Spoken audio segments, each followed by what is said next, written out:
Hi Alex, my name's Irfan. How are you? Hey, Irfan. Good man. Good to be here. How are you Uh, doing? where are you at right now? I'm in KL in my house, chilling. Okay, so yeah, we're gonna talk about F1, the new season coming up, and so on. Mhm. But before that, I really want to know from you who's your all-time favorite driver? Oh, I guess as I suppose as a kid, Nelson PK was the guy I first got excited by. Or the little snippets you can get in the very early '80s, growing up here in KL. But I suppose I suppose I did become a Senna fan just before he passed. That year in '93, '92, '93, where he was able to get some fantastic results in a not so competitive McLaren. Those are the sort of performances that kind of made me go, "Wow, this guy is pretty special." What about Schumacher? Yeah, statistically, at the moment, is he still? No, he's not anymore. But he used to be statistically the greatest driver of all time. In many ways, I would say he's the most complete driver. But I would argue that Hamilton is more complete now. Because Senna was definitely had his flaws. Um, Schumacher, I mean, you always stand on the shoulders of champions. You always stand on the shoulders of those that come before you. Yeah. Senna just like boom, big race there, and before then you had Nicky Lauda, Jackie Stewart. Before then. Yeah, so Senna was a big jump, but Schumacher then did another huge jump. And to be honest, Schumacher's jump was so big, right? 7 world titles. We thought no one would ever come close. But but Hamilton has. Okay, it's helped that he's had a team that been unprecedented in the history of motorsports, dominated so much. The Mercedes team is, just wow. But still, Hamilton, there's his drives he does, the way he maximizes everything. He deserves all the plaudits he gets. Yep. And then speaking about Schumacher, his legacy is gonna, you know, be continued with his son Mick coming in for Haas this season. For Mick, what do you think? How will he perform handling the maybe the limelight on him? I don't know who's mix. Well, actually, I do, but I can't remember his name. Who's mix manager is, but I'm not sure it's going to be so easy for him. He has a lot of history, a lot of baggage he's bringing. Obviously, being the son of a seven-time world champion, but it's going to be tough for him because it's with Haas. Schumacher, as he came up to the junior ranks, Mick was never considered to be a real star, but we saw some great performances. We saw him win the Formula 3 championship where he was kind of here, but the way he built into that Formula 3 championship and he dominated at the very end and won that championship. And he did the same thing in Formula 2 last year. He kind of there, but nothing too spectacular. But then he was like a machine. He just got and he won the F2 championship. He deserves a place in Formula 1 on his own right. But it's going to be a tough year because he's with Haas, and Haas are not going to be strong this year. Haas are going to be, I'll be very shocked if they're not the last team, if they're not right at the back the whole way. And so even if we see, even Mick Schumacher delivers a stunning result or a stunning performance, we probably won't see it because I don't think Haas will be in the reckoning, and it will be very hard to see what sort of results Mick can do. So I think Mick just has to do the bare minimum, and I think if he wants a long career in Formula One, the bare minimum is he has to dominate his teammate. He Yep. has to not just beat Mazepan, he needs to dominate him. Maybe not to the sort of level like George Russell did. George Russell was, but something like that. He needs to show that he's much better than his teammate, and given a better car, he'll do the business. All right, and that is speaking about the team at the back of the grid. Now moving further up, Mm.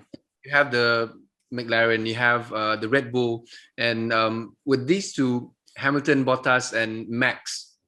Do you think Yeah. Max will definitely have to step up? Because he was there last Yeah. season. But what do you think that Max would have to do to topple the Mercedes? Okay, so Max has been producing stunning results in a car that's been pants, to put it frankly. If the Red Bull can fight for wins, you'll see Verstappen reach another level. We always see this with the top drivers. Remember Hakkinen, remember getting beaten by Coulthard in the McLaren. And then the next year, get that car could fight the championship, and he just dominated that year. You know, he won 2 world championships. The same thing with Verstappen. You always reach another level when you have a car that's capable of fighting for championships. Verstappen already is a perfect driver in my view. He already deserves a world championship. If you stick him in a Mercedes, he would have won several world titles by now. So there's no doubt about Verstappen doing well. And he did have a good preseason. Red Bull have the best preseason. Verstappen, he's had the best preseason he's ever had, and they were top of the timesheets. But we're talking about Lewis Hamilton, Mercedes, and you know they've won 7 world titles and constructors championships in a row. Yep. They are still going to be favorites, even though their preseason wasn't so strong, because he's like the carryover from last year's car. And we know how good the Mercedes is. They're still going to be the overwhelming favorite in my view. However, if Verstappen can reach the heights we know he can reach, and Hamilton can have a dip in form, we could see an upset. And you have to wonder, you know, Hamilton has maintained such high levels of excellence for so long. He's only human. You're bound to have dips and forms. And if he has any sort of dip, I think Verstappen will be there to take advantage of it. Yeah, and that will be interesting to see. You know, just you know, mix it up for the riders for the drivers' championship. But you know, the first race, you know, is coming up at Bahrain. Last season, George Russell in the Mercedes almost won the race, and then the failure and everything, and then you know. For this season, you know, with the different team, do you think he will conquer his demons and maybe try to emulate what he did? Is that even possible? Or you will foresee the Mercedes, you know, winning the first Grand Prix of the season? I mean, George Russell is definitely going to be a talent in the future. He's just like a Max Verstappen. We know he'll be in the sport and he'll do great things, for sure. He's still with the Williams this year, obviously, so it's going to be tough for him. I think he's just going to have to hope for some, if he can get some good points finishes, some strong results, because he just needs to keep delivering on that front. If he does, you know, if a seat opens up at Mercedes, then he'll be there for sure. And then, poof, he'll fly. Will Smith win the first race? That's $1 million question as well, because judging on the pre-season test we just had, I'd say no, Red Bull looks stronger. But if you remember in 2019, Mercedes did not have a good preseason in 2019, and we thought Ferrari would run away with things, but they didn't. Mercedes still rocked up at Australia and won that race. So I actually have a feeling I think Red Bull will win the first race, but I think Mercedes will be right there. Mercedes have too much strength and depth. They have too much talent there. That there'll be a way that even though they're having a dip in form now, they'll be right there very quickly. Maybe not the first race, but very, very soon after. All right. And you mentioned Ferrari just now.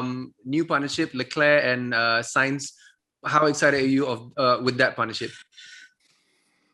Depends how strong the Ferrari is, to be honest. Leclerc, I'm very excited about. Obviously, Sainz, we know. I think Sainz needs to reach another level if he's going to beat Leclerc, to be honest. Certainly capable of doing it. But as strong a year as he had last year, he's going to need to be even better if he's going to beat Leclerc. But I don't think Ferrari have the car yet. That's another big question. You know, the 3-day test was okay for them, not spectacular. And they said they won't be fighting in the front, but they need to at least be getting back to 3rd position in the Constructors' Championship. And I'm a little bit worried they won't be able to even do that. All right. Okay. And last question, Alex. You know, talking about the race coming out and everything, talking about the venues of the F1, this season is going to be a lot more compared to last season because of the pandemic and everything. Just out of curiosity, out of all the tracks that you race in an F1 car, give us your top 3 venues or racetrack. In Formula One? Yes. Canada as a venue. Well, you have to say Spa. Spa was just so beautiful. And Suzuka, you know, my time, Suzuka was always the last race. And Suzuka is an old school track. It can terrify you sometimes. So I'm going to put Suzuka there as well. All right. Okay. Alex, thank you very much for your insight, for your input, and thank you for your time. Enjoy the coverage and have a good coverage for the coming F1 season. Thank you. You too.